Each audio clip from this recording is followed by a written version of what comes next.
So the next one would be Serpentine, which is voiced by Jason Lord, aka Suezo. Serpentine is Lord Brevon's most powerful mercenary. As a Viper, he often wished to have arms, so when Brevon offered him a set of robotic limbs, he couldn't refuse. Unfortunately, the arms infected him with a virus that drove him to insanity and made him completely obedient to Brevon's will. But he's insane. But he's completely oblivious. But he's insane. Try figuring that one out. Yeah, exactly. So the next one would be General Gong, who looks like a little kid in his concept art. Also voiced by Jason Lord, aka Suezo. Gong is the Royal Magister's most dedicated and experienced soldier. Because of his skill at sniffing out trouble, he is often called upon to protect people at special events. Yeah, he can really sniff out trouble. That giant truck was totally within his smelling range. Let's see. He is often called upon to protect people at special events. He is nicknamed after his weapon of choice, a massive shield that makes a gong-like noise whenever he slams it into enemies. One up. Okay, and then the last one we just got an introduction to is Nira Lee, who is voiced by Ashlyn Salick. I think I'm saying that right. Nira is a royal priestess who worked under the king of the Water City Shuigong until his recent death. When his son Prince Dale inherited the throne and became mad with power, she left the kingdom and allied herself with the royal magister instead. She hopes to gain his trust so that he can help her knock some sense into the prince. I think that's her. Yeah, that's her, Nira. So these are the new characters, and I'm still trying to look up like a reception for this game, how it's been doing. So you're trying to look up units sold or numbers per or downloads. I think there's supposed to be a site that there's like a site that gives sale numbers. I can't remember what it's called now for games period, but let's see. Let's look up Freedom Planet sales numbers.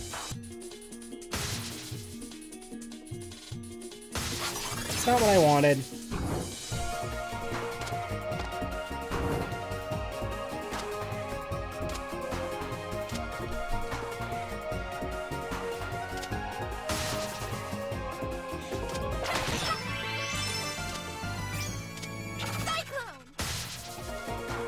oh look, spikes! Spikes!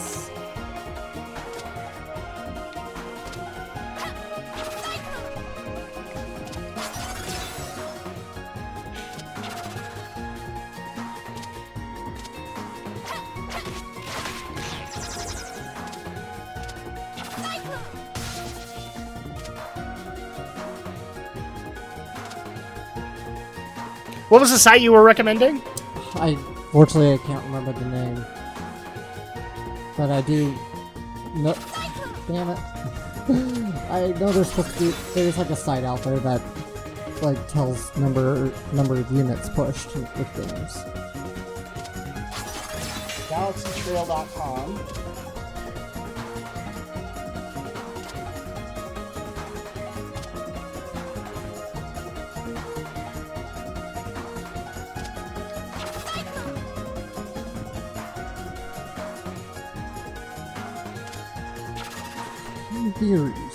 Vote for Freedom Planet to be played by Jesse Cox. Save 50% on Freedom Planet on Steam, so it's already hit those kinds of things. It also hit the end of summer sale on Humble Bundle. So these are all good things, but I cannot find exact sales on it right now. So if people want to actually give us a comment and tell us how well it's been selling, we would love to know. But I am already missing way too much of the gameplay here, so I'm going to go ahead and focus here. Funniest thing, Drak focusing on a video game of all things. There's something wrong with that sentence.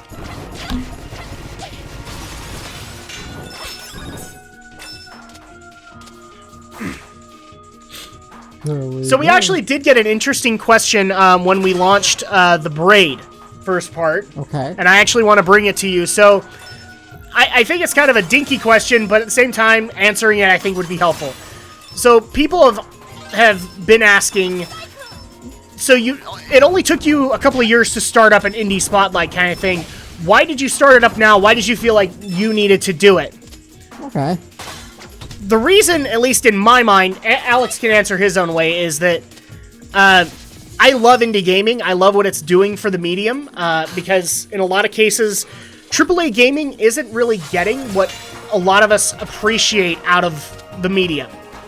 And so I always want to give that spotlight, especially since indie gaming, you know, instead of having a development team of like hundreds of people, you can have roughly about 2 to 10 working on one game. Yeah. Even one. I mean, Jonathan Blow worked on Braid alone, I think. Yeah. And, well, everybody knows who Phil Fish is. He worked alone to some extent on Fez. And in this case, we actually have one guy, Steven Doduro, who is Galaxy Trail. And he worked on this game, along with bringing in community members of DeviantArt, Bandcamp, things like that. And so I appreciate him for doing that, and I want to give him that proper kudos, because I want this game to sell, you know? Absolutely. That's why, in a lot of cases, why I started pitching the idea to Alex for the Indie Spotlight, is because a lot of these developers just don't get any kind of notice. Yeah. Even from the big YouTubers like Jesse Cox and the Game Grumps, they just don't get any kind of notice, and especially the Game Grumps, because I believe that's what Steam Train was supposed to do, and now Steam Train is, I think, kind of on hold at this point. No, Steam Train still goes, pretty much. Yeah, but now I guess the focus, at least for Ross's point of view, is on Grumpcade, and so at that point, you know, they actually do have a recent Steam Train with it, which is the new King's Quest, which I'm totally excited about, because I love Danny's take on the King's Quest series.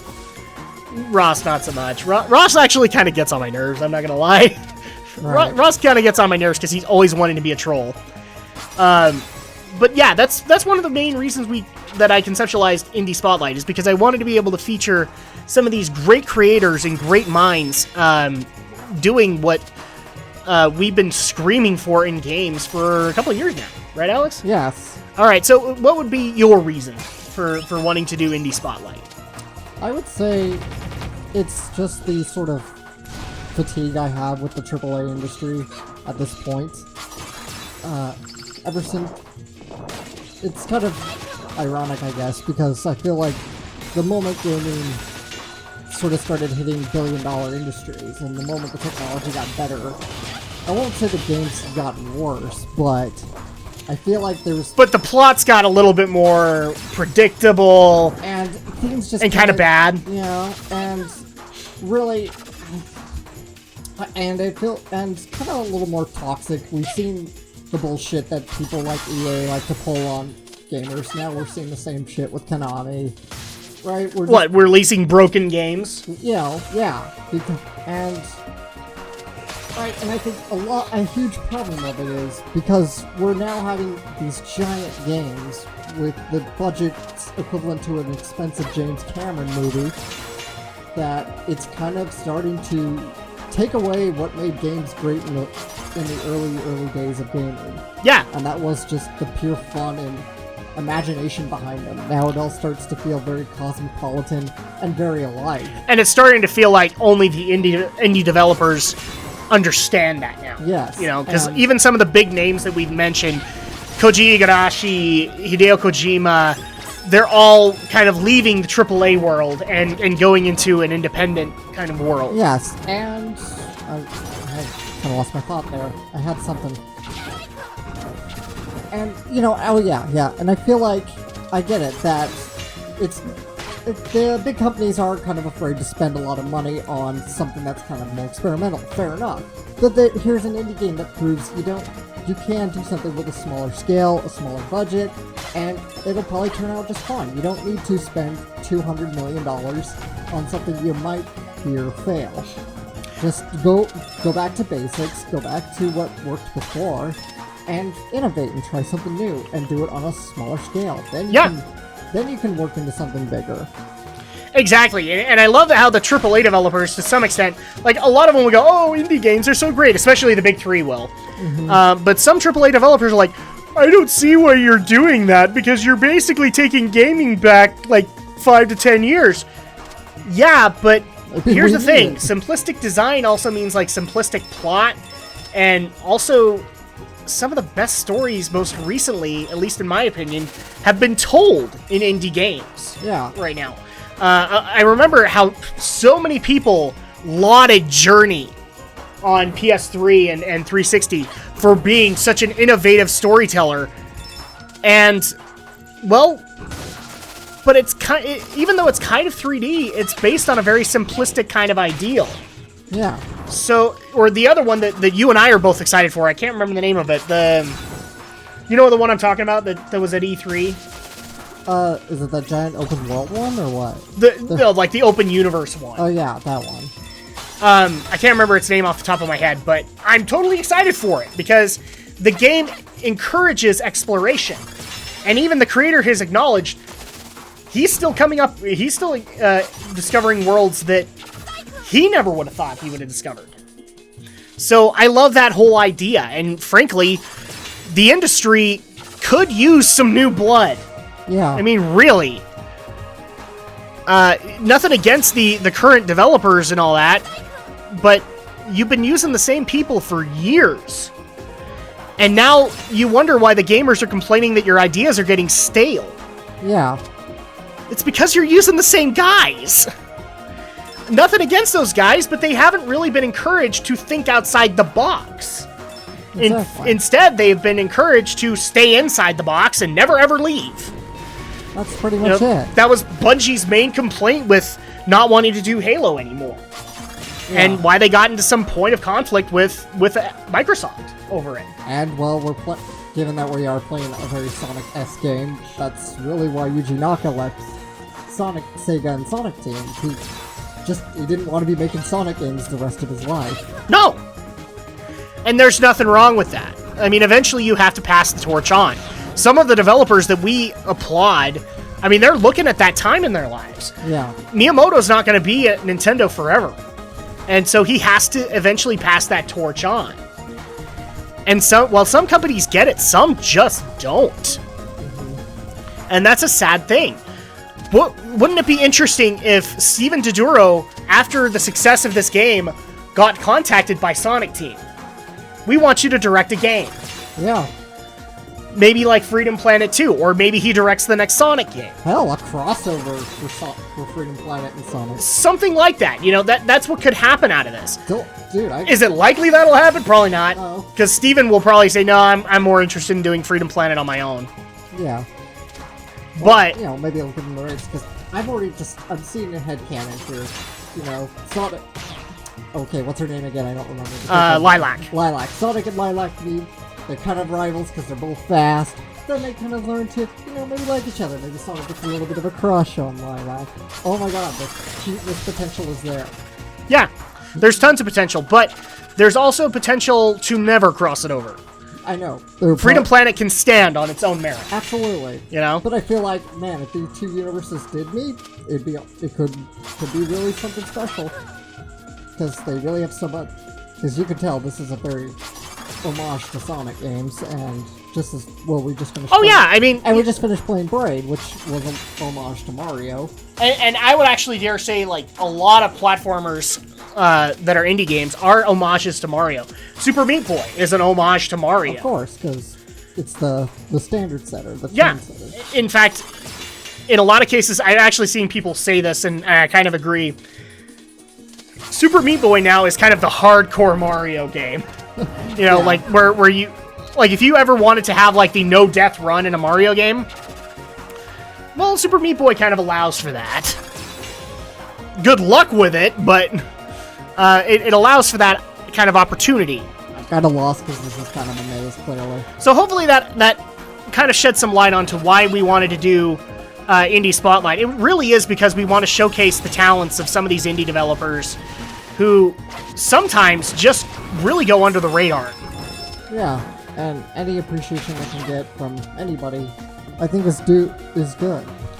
And I actually will say this for one thing, and Alex might smack me for this, but I'm going to say it at the very least. We might have actually spotlighted Phil Fish pre-meltdown. Yeah. Like, you know, we would have said, go out and play Fez, but unfortunately his meltdowns have made it kind of hard to defend him. Yeah. And now he's got the reputation for being the Twitter troll, which I just laugh at.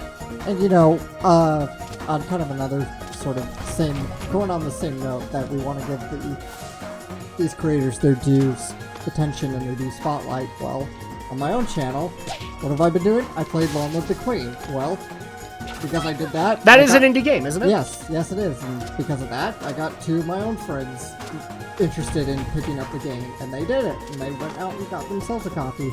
Well, and that's the other thing, too. Doing Let's Plays is great and all for us, but it's better for the developers because we're basically advertising their product. Yeah. And then at that point, we can gain, heaven forbid, a relationship with them. Because, given what we've seen right now, would we like to have a working relationship with Steven Dodoro? Oh, yeah, sure. Yeah. Tell us when your next game comes out. We'll beta test it. We'll do all that. Yeah. Because right now, I'm fairly impressed with what I'm seeing in Freedom Planet. And I also like the whole idea that indie developers get this a little bit more than the AAAs right now. You don't have to burn out a director on a franchise. Yeah. Some are willing to do that, like Hideo Kojima. He's willing to do Metal Gear, but he's even said he wanted to do other things. But indie developers get this more than anybody else, that sometimes you just want to take a step back, and you want to develop something else. Absolutely. Perfect example, I give a little bit of crap to Edmund McMullen and, Team Meat for doing Binding of Isaac, but not for the fact that they wanted to do something else. So where Super Meat Boy is the homage to Mario, Binding of Isaac would be the homage to Zelda. The original Zelda.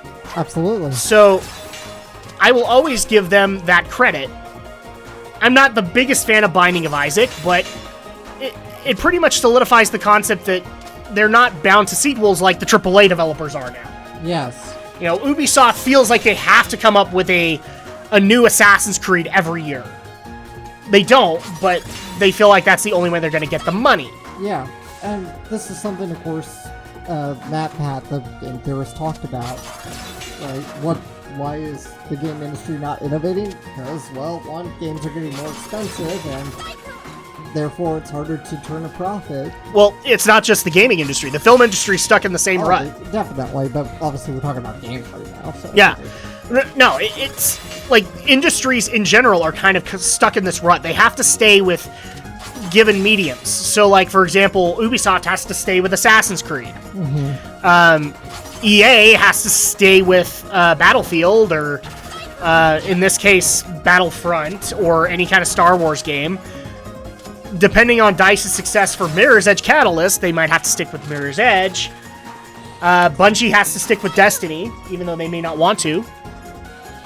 Even developers like Riot are completely bound to League of Legends, in a way. And that's kind of the problem with AAA development right now, is that it's spurred on to make sequel after sequel after sequel, because they feel that's what the public might want. But what they don't realize is sometimes we like it when those developers branch out into other things. I still love the fact that BioWare, who was known for Mass Effect at the time, branched out and said, you know what, we want to make another game, and they made Dragon Age. And Dragon Age is just as good, if not better, than some of those. Okay, I'm seriously lost. Let me take over. Let me see if I can find it. I clearly... See, I have to get up. Oh, well, you saw where I was at the very end there. I have to get up there somehow, and I don't know how to get up there. Yeah, I just have to find out the... Okay. I just have to find out the controls again, because I had to change them. So... Okay, that's what happens if you do that. Okay. Ooh, a clock.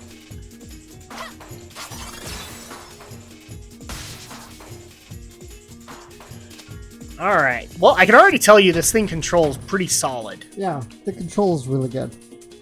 Which is funny, because indie developers apparently get controls better than current developers these days. Yeah. Oh, and I didn't even realize you could do that. Pinball!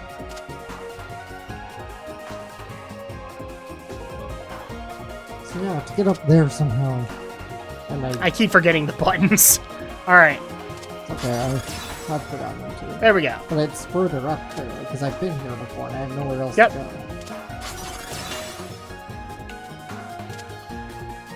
Except now we've hit the skyline, so... Oh.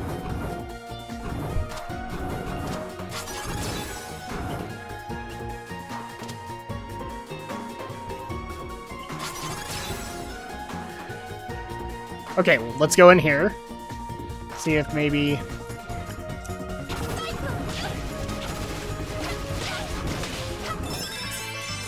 Yay! Oh look, Drak is hoarding lives.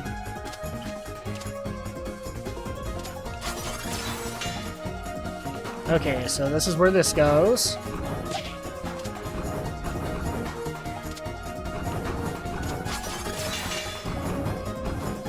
Gotcha.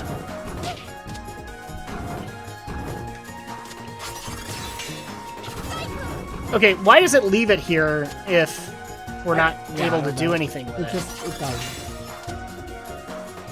That's kind of confusing if you think about it. Yeah. Okay, so we know where... Oh, no. That's not what I wanted. Huh.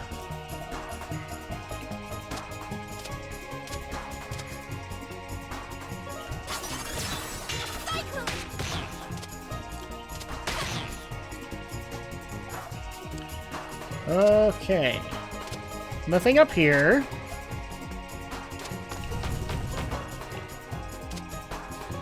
What does this do?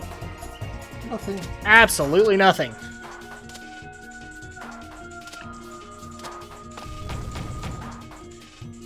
I'm sure it does something, it's just... It is escaping me as to what it did. Okay. Alright. Now that I know what that does. Okay. I have a feeling this switched it, yep. Yeah, this is definitely one of these. Got it.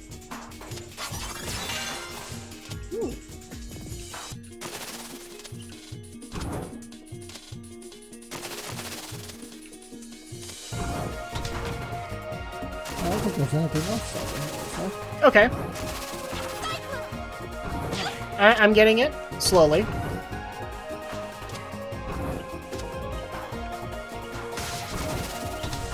Yeah, there's nothing new over here.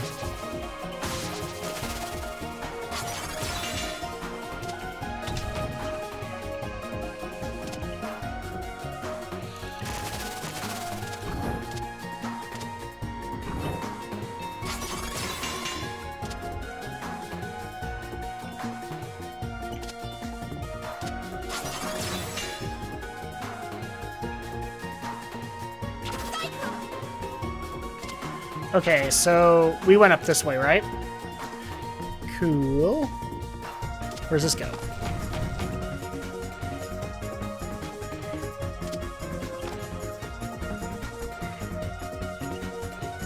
Oh, okay. So...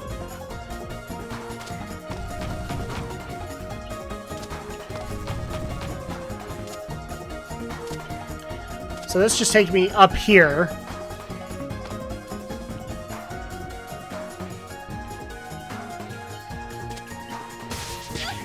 Oh.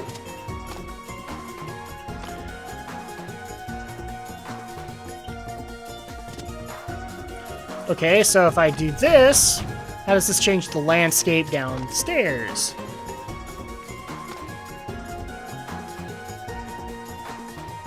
Aha! That's off the exit. But how else do we learn, Alex?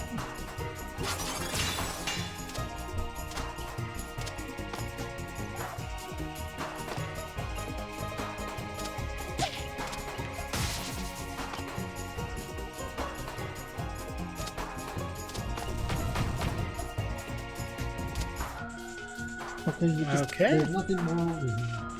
Yep, that's why I moved it down again. Okay, and this just took us up, didn't it? Yep. Alright, so we apparently can't do anything here. Yeah, we need to go into the room. There's that sort of dead end, I guess.